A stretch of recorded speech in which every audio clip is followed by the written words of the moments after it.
সবাই শুনতে পাচ্ছ? রেসপন্স করবে।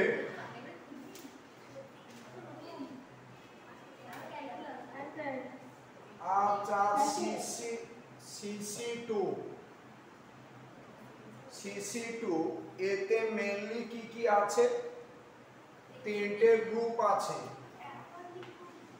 গ্রুপ এতে আছে কি? সিসি2 গ্রুপ এতে আছে, গ্রুপ এতে আছে কি বলেছিলাম? Complex number, theory of equation. Number 1 দিয়ে লেখো কমপ্লেক্স নাম্বারস, যেটা উচ্চ মাধ্যমিক লেভেলে তোমরা পড়েছিলে জটিল রাশি। নাম্বার 2 দিয়ে লিখো theory of equations, theory of equations. আর নাম্বার 3 দিয়ে লিখো ইনইকুয়ালিটিজ,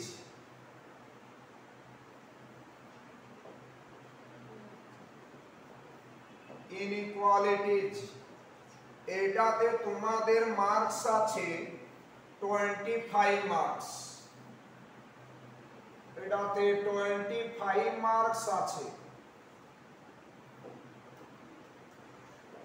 25 মার্কস।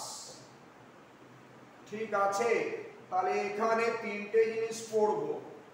এবং এটা কেন মাখন, তার কারণ হচ্ছে কমপ্লেক্স নাম্বার এই চ্যাপ্টারটা টোটাল ওই 10টার মতো 10-11টার মতো লেকচার পুরো আপলোড আছে। আমি প্রতিটি লেকচার ক্লাসে করাবো।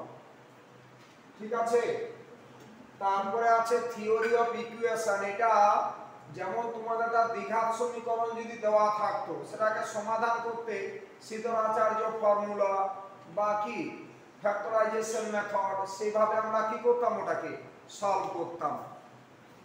তারপরে ইনইকুয়ালিটিজ, মানে আমি যদি তোমাকে দুটো রিয়েল নাম্বার দিই এ আর বি, তুমি তো বলতে পারবে কে ছোট কে বড়, বা দুটো রিয়েল নাম্বার ইকুয়াল কিনা।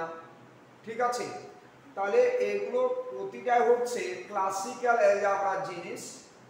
ঠিক আছে, তাহলে কমপ্লেক্স নাম্বার মানে জটিল রাশি, যেটা তোমরা পড়েছিলে। থিওরি অফ ইকুয়েশন মানে তোমরা দ্বিঘাত সমীকরণ পড়ে এসছো, যে ax square plus bx plus c equal to 0 হলে x এর মান কি হয়, minus b plus minus root over b square minus 4ac by 2a ছিল না, x এর মান বের করা। তারপরে আছে ইনইকুয়ালিটিজ, আমি যদি তোমাকে দুটো রিয়েল নাম্বার দিই a আর b, তাদের মধ্যে কোনটা ছোট কোনটা বড় এটা তুমি বলতে পারবে।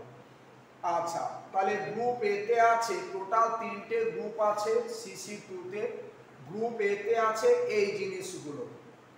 কি বই কিনতে হবে সেটাও আমি তোমাদের বলে দেবো, কিন্তু এইখানে প্রবলেম, প্রতিটি প্রবলেম আমি ক্লাসে ধরে ধরে যেভাবে তোমাদের করিয়েছি পার্ট 1-এ, তাই না, সেম 1-এ, সেইরকম প্রতিটি চ্যাপ্টারকে ভালোভাবে পড়িয়ে সেগুলোকে যেভাবে আমি পরীক্ষা নিয়েছিলাম, পরীক্ষা নিয়ে যেরকম আমি হাফ সেঞ্চুরি করেছিলাম, এবছর ওইটাকে হাফ সেঞ্চুরি না হলো ওই মোটামুটি হাফ সেঞ্চুরি আর সেঞ্চুরির মাঝামাঝি জায়গায় নিয়ে যাব। কারণ পরীক্ষা নিয়েছি বলে তোমাদের আজ কিন্তু কিছুটা পরীক্ষা ভালো হয়েছে, আদারওয়াইজ কিন্তু চাপ। বুঝতে পেরেছো, অনেকে এক গোলা জলে ডুবে মরছে এখন যা সিচুয়েশন হয়েছে, যারা প্র্যাকটিস না করেছে। তো এটা চিন্তার কোনো কারণ নেই, সেটা আমার উপরে দায়িত্বটা ছেড়ে দেবে। গ্রুপ এ গল্প হলো। এরপর আমরা চলে আসছি গ্রুপ বি। আচ্ছা, গ্রুপ বিতে কি আছে? গ্রুপ বিতে আছে number 1 relation mapping, relations.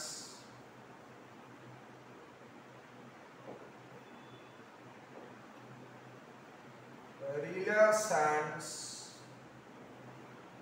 and mappings।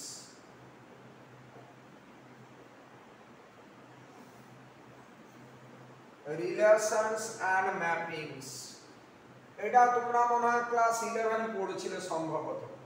Relation ছিল না, রিফ্লেক্সিভ, সিমেট্রিক, ট্রানজিটিভ আর ম্যাপিং, এটাও ছিল, তোমরা পড়েছো।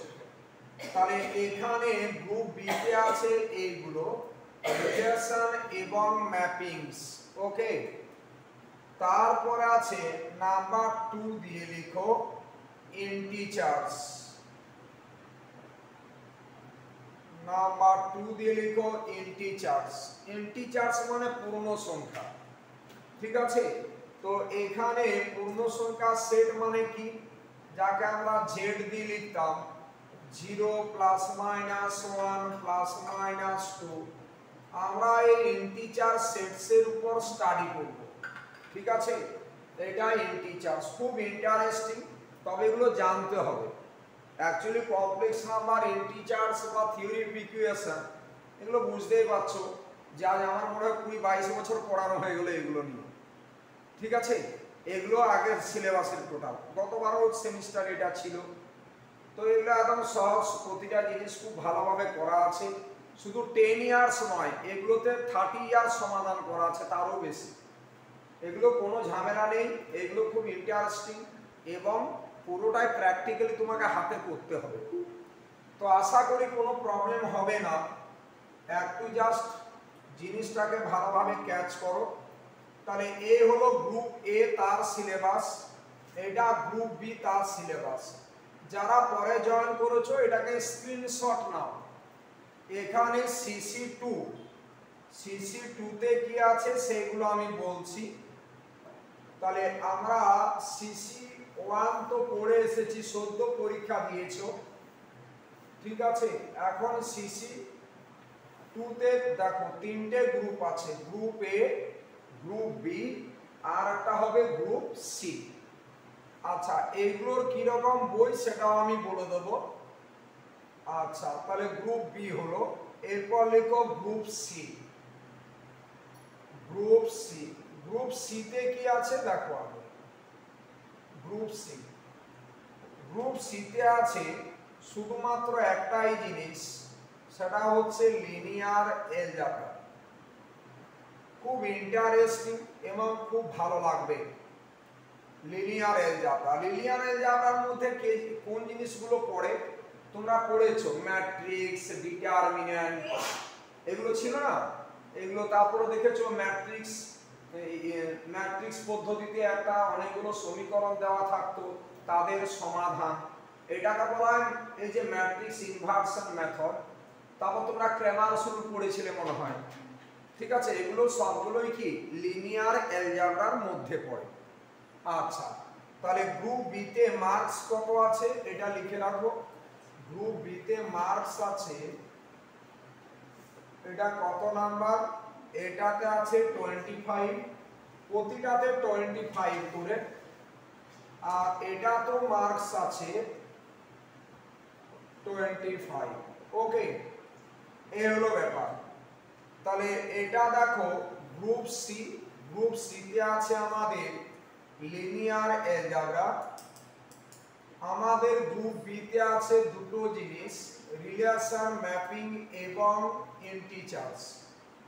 সিলেবাসটা একটু ভালোভাবে দেখে নেওয়া দরকার। এটা গ্রুপ সি, তাহলে এটা লিনিয়ার এলজেব্রা। তাহলে এই হলো গ্রুপ সি, গ্রুপ বি। এরপর গ্রুপ এ। গ্রুপ এ তে আছে দেখো কি না, গ্রুপ এ তে আছে 3টে জিনিস। এই গ্রুপ এটা একটু বড়, complex numbers, theory of equations আর ইনইকুয়ালিটিজ। প্রতিটাতে কত করে নাম্বার আছে, প্রতিটাতে নাম্বার আছে কত করে বলো, 25। গ্রুপ এ তে 25, গ্রুপ বি তে 25 আর হচ্ছে তোমার গ্রুপ সি তে 25। গ্রুপ সি তে 25, প্রতিটাতে 25 মার্কস করে আছে। ক্লিয়ার? তাহলে 75 হয়ে গেল। এরপরে বই, প্রতিটা লিনিয়ার বা অ্যাবস্ট্রাক্ট, এগুলোর জন্য আমাদের দুটো বই কিনতে হবে। তাহলে বুকস, কি কি বুকস আমরা কিনবো, বুকস, এই বুকসগুলো কিন্তু কালকে কিনে নেবে, ঠিক আছে। বইগুলো আর্জেন্ট দরকার, কেউ বাড়িতে বসে থেকে টাইম একদম অপচয় করবে না, এটা পরীক্ষার সময় না হলে কাঁদতে হবে। আমার কথা ফলো করবে। আমি কিন্তু চাই না কোনো স্টুডেন্ট ডুবে যাক, ঠিক আছে? না হলে আমি এত খাটতাম না, এত পরীক্ষা নেওয়া, এত প্রশ্ন করা, এত কিছু পড়ানো, কিন্তু ডুবে যাতে না যাও। এখন অনার্সে ডোবার চান্সটা বেশি, ঠিক আছে? এটা টোটালি ডিপেন্ড করে রেজাল্টটা টিউটারের উপর। আচ্ছা, বুকস নাম্বার 1 দিয়ে লিখো কি কি দুটোই বই আমাদের কিনতে হবে। তো নাম্বার 1 দিয়ে লিখো classical algebra, higher algebra classical, এরকম লিখে রাখো বইটার নাম, হায়ার অ্যালজেব্রা। ফার্স্ট ব্র্যাকেটের ভিতর ক্লাসিক্যাল। আচ্ছা, রাইটারটা লিখে বলো এস কে মাপা, এস কে মাপা। আচ্ছা, নাম্বার 2 দিয়ে লিখে ফেলো অ্যাবস্ট্রাক্ট অ্যান্ড লিনিয়ার অ্যালজেব্রা।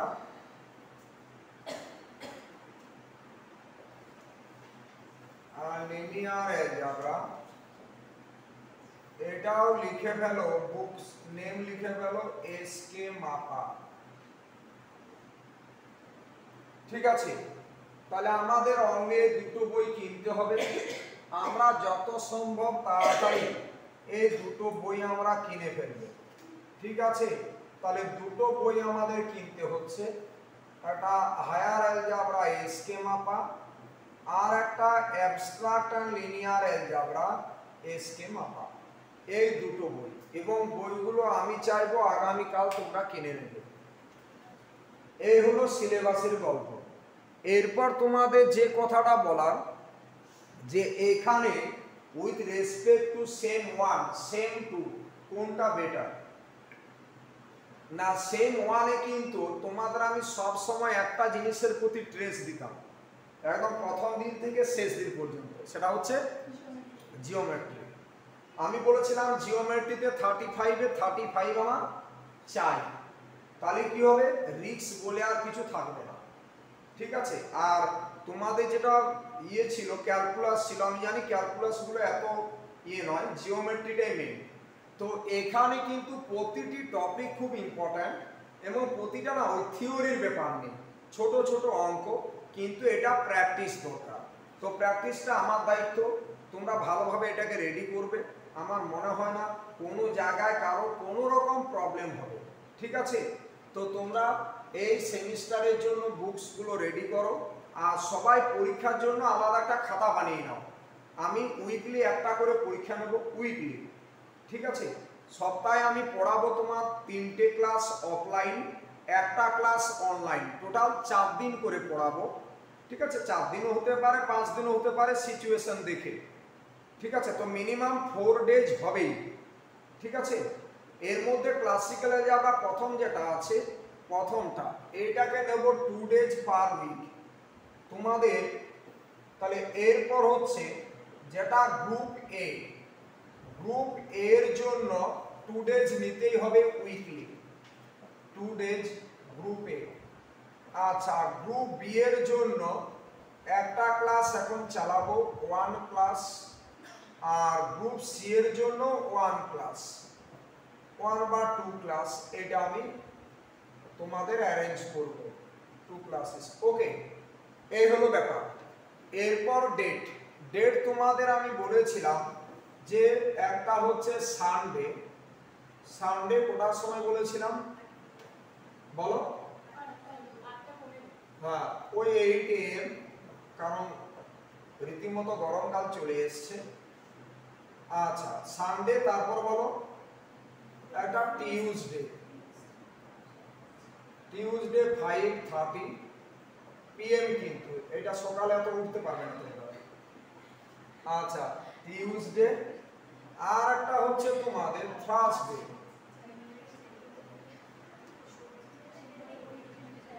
এটা তোমাদের 5:30 PM। আর একটা তোমাদের বলেছিলাম কবে যেন, ওয়েডনেসডে।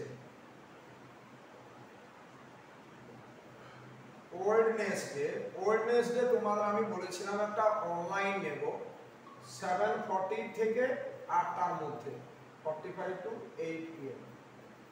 এই ইন্টারভ্যালের মধ্যে, এই টাইমের মধ্যে স্টার্ট হবে। তো আমরা এইভাবে ক্লাসগুলো করব। প্রথমে পরীক্ষার সিস্টেমটাকে চালু করা যাবে না, আগে আমাকে 2 সপ্তাহ এটাকে পড়িয়ে নিতে হবে, তবে তো পরীক্ষার সিস্টেমটা চালু করব। ঠিক আছে, সিলেবাস তোমরা দেখেছো গত বছর, গত সেমিস্টার আমার এমন একটা মনে হয়েছিল যে আমি আর পড়াবার কিছু পাচ্ছি না। তোমরা আসছো, তোমরা তো বলছো স্যার আসবো, আমি আর পড়াবো কি খুঁজে পাচ্ছি না। কারণ আমি প্রথম থেকে তো অ্যালার্ট থাকি যে সিলেবাসটাকে যত তাড়াতাড়ি শেষ করা যায়। এটা অনেকেরই চিন্তা ভাবনা থাকে যে আমি আস্তে আস্তে এটাকে স্লো পড়াই, পরে গিয়ে দেখব। ফলে কি হয়, টিচারের কিছু হবে না, স্টুডেন্ট চাপ খেয়ে বসে থাকবে।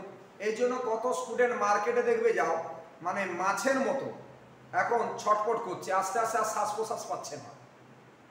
ঠিক আছে, এইরকম সিচুয়েশনটা পরীক্ষার পর হয়েছে। তখন আমি যখন অনেককেই বলতাম, তখন তারা খারাপ ভাবতো যে স্যার কেন বলছে। এবং বাইরে তো টিউশনে একটু খোঁজ নাও ভালোভাবে, সব মোটামুটি মরে গেছে, কেউ নামাতে পারেনি। জিওমেট্রিগুলো তোমরা নামাতে পেরেছো, এগুলো হিউজ পরিমাণ প্র্যাকটিসের জন্য। এবং এই প্র্যাকটিসটা এবছর আমি আরও বাড়াবো। তোমরা একটু ভালোভাবে ক্লাসটা ফলো করো। এখানে তো কোনো রকম গল্প বা ডায়লগ দিয়ে লাভ নেই, টোটালটা প্র্যাকটিক্যালি আমাকে হাতে করে দেখাতে হবে। ইভেন থ্রু আমাদের সাথে সাথে আমরা কি করতাম, পরীক্ষা নিতাম লং টাইপ প্রশ্ন, সাথে সাথে তোমাদের আমি পরীক্ষার খাতাটা রেখে দিয়েছি, ইনস্ট্যান্ট খাতা দেখা, মানে পরীক্ষা নিয়ে রেখে দিলাম খাতাটা, তাতে স্টুডেন্টের কোনো উপকারে লাগে না। তো যাই হোক, তোমরা মোটামুটি এভাবে ফলো করো। সিলেবাসটা তোমাদের লাগবে না, মানে বেশি টাইম লাগবে না শেষ হতে। প্রতিটি টপিকের ভিডিও রেডি আছে। কোনো স্টুডেন্ট যদি মনে হয় যে আমি আজ ক্লাস করতে পারছি না, তুমি ভিডিও দেখলেও সমানভাবে উপকৃত হবে। প্রতিটি ভিডিও সাথে সাথে লেকচার, পিডিএফ নোটস, এভরিথিং তোমরা সাপ্লাই পাবে। ঠিক আছে, অনেকে মনে হচ্ছে স্যার আপনার মুখটা আমি দেখবো না, দেখার প্রয়োজন নেই। সে কি করবে, শুধুমাত্র লেকচার শুধু দেখবে। ঠিক আছে, তাতেও কিন্তু সে রেজাল্ট করা সম্ভব, কিন্তু একটা কন্ডিশন আছে, তাকে এক্সামগুলো দিতে হবে। ঠিক আছে, না এই টাইমের মধ্যে স্টার্ট করবে, 7:45 থেকে 8 PM, 15 মিনিটের ক্লাস নয়। এটা রিড করছো ভুল, মানে আমি এটা কেন দিলাম, তার আগের ব্যাচে আমার একটা পড়ানো থাকে। ঠিক আছে, এই দিন তাহলে এই টাইমে সেটা 7:45 হতে পারে, 8টাও হতে পারে। যাই হোক, সেইভাবে টাইমটা দিয়েছি। আশা করি তোমরা ম্যাথামেটিক্সের স্টুডেন্ট, এটাকে ক্যাচ করে নিয়েছো। ওকে, যাই হোক, তোমরা মোটামুটি এই সিস্টেমটা ফলো করো। এরপর আমি ফেয়ার খাতাতে আসছি। তোমরা ফেয়ার খাতাটা কিভাবে করবে না, অ্যাকর্ডিং টু দুটো ফেয়ার খাতা আমার প্রয়োজন, একটা ক্লাসিক্যাল অ্যালজেব্রা আর একটা লিনিয়ার অ্যালজেব্রা। এই যে আমি দুটো ফেয়ার খাতা করব,